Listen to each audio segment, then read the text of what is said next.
Oke, Assalamualaikum warahmatullahi wabarakatuh. Kita jumpa lagi dalam mata kuliah matematika dengan topik limit.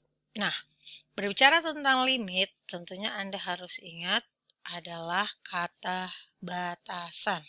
Nah, ketika kita berbicara tentang batasan ya, tentunya kita ada dua, yaitu limit yang mendekati nilai kepastian atau berhingga dan nilai yang tidak pasti atau kata tak terhingga.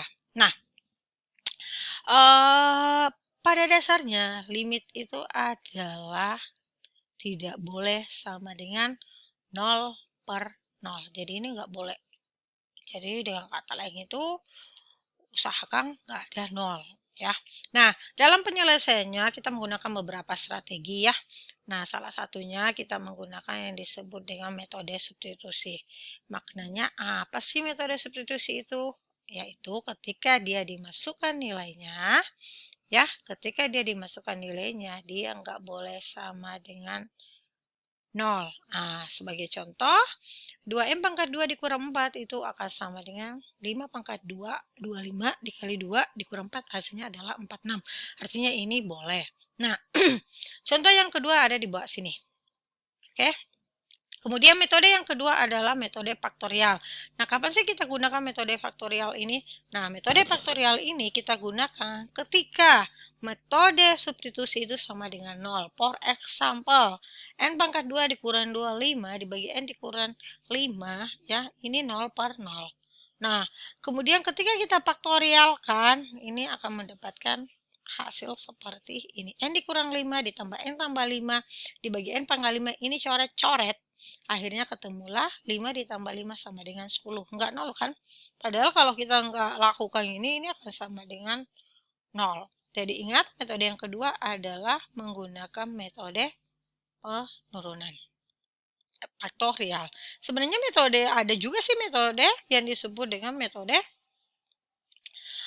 diturunkan ya, tapi nanti kita akan sampai ke situ ya. Nah, ini contoh yang kedua. Nah, metode yang ketiga adalah dengan metode sekawang atau mengalihkan dengan sekawangnya tetapi tandanya diubah. Nah, sebagai contoh, N dikurang 3 ya, pada N mendekati 3 dikalikan akar N tambah 3 dikurang akar 2N ditambah 1. Kemudian kita kalikan sekawan seperti ini ya. Kita melakukan perkalian sekawan. Ya, jadi ketika saya melakukan perkalian sekawan, ya, saya lakukan perkalian sekawan ini tandanya ya, dan ini tandanya. Nah, maka didapatlah seperti ini ya. Nah, berarti N dikurang 3 ditambah N tambah ini tambah 2N per ya. Nah, di per apa? Ah, pernya adalah ini. Berarti N akar N tambah ini dikalikan dengan ini, ditambahkan dengan ini, akhirnya diperolehlah menjadi hasilnya adalah N dikurang 3. Nah, hasil ini ya, akhirnya kita akan ketemu ya, N dikurang 3, ini dengan ini nanti akan dicoret ya. Ini akan dicoret ya. Nah, karena ini kan sudah jelas kan, ini perkaliannya berarti ini kan 2 kan. Nah, berarti N ini, jadi Ibu kalau misalkan Ibu tuliskan kembali ya, ini kita selesaikan dulu ya. Yang ini kita selesaikan dulu ya. Berarti hasilnya apa? Berarti N ya ditambah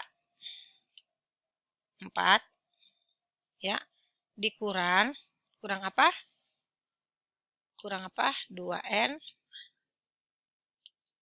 ya. 2N dikurang apa? 2N dikurang apa? Apa coba? Ah, jadi di sini dikurang 1. Nah, kemudian ini oke, ketemulah ini. Ini ketemulah angka apa? Angka apa yang ketemu? Dia akan ketemu dengan angka 3. Nah, ini angka ini ya, ini akan masuk ke sini. Oke, karena dia ada hasilnya positif ya.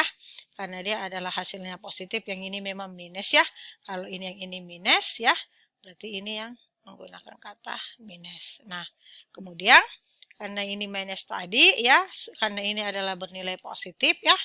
Nah, nilai positifnya itu ini dibuatkan minus di sini ya. Berarti di sini ketemu akhirnya hasilnya positif. Nah, kemudian akar inilah yang dicoret. Ini dengan ini sudah dicoret ya.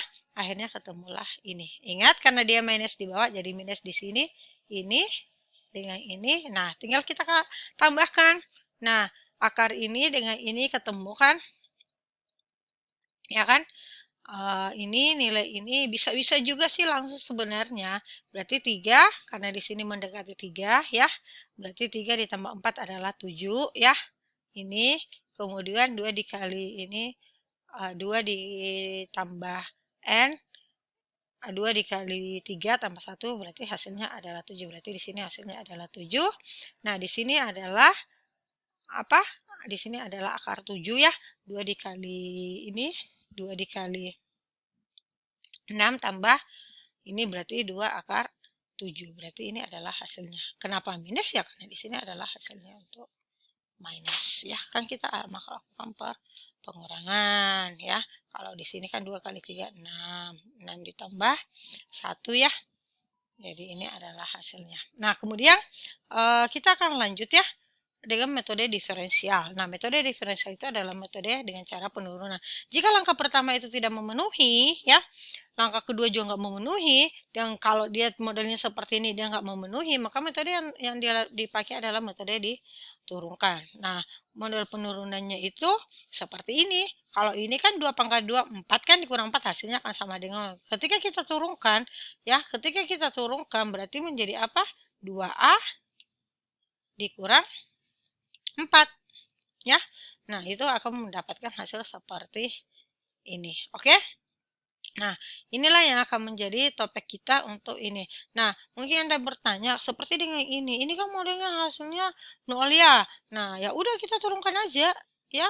Jadi kita turunkan, jadi ketemulah dia. Nah, metode diferensial itu adalah metode diferensial. Sebenarnya masih ada metode satu yaitu dengan membagi bilangan pangkat tertingginya. Jadi itu juga boleh juga kita lakukan.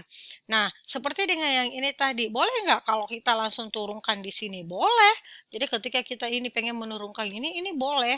Jadi modelnya menjadi 2N ya. 2N dibagi 1. Nah, udah dimasukkan 2 dikali 5 ya. 2 dikali 5 dibagi 1. Hasilnya kan sama dengan 10. Oke? Jadi ini yang menjadi dasar kita. Jadi untuk bagian ini kita sampai sini dulu. Oke, ada pertanyaan? Tolong pahami.